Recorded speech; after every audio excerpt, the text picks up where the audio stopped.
আমরা আমাদের জীবন দিয়ে হইলেও আমার শত্রুর সাথে ইনসাফ চাইবো।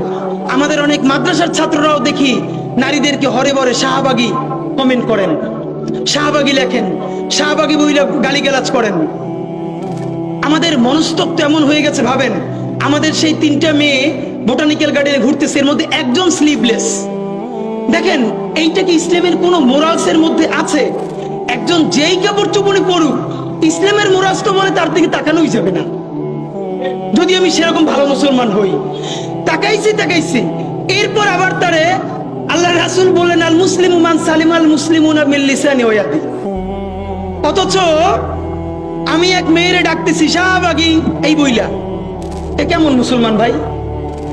এখন তার মাথায় যদি আবার একটা টুপি থাকে এবং পরনে পাঞ্জাবি থাকে, এই মেয়ের মনস্তত্ত্বে ইসলাম, মুসলমান, মাদ্রাসা সম্বন্ধে কি ভয়ানক অবস্থা তৈরি হয় আপনি ভাবেন তো।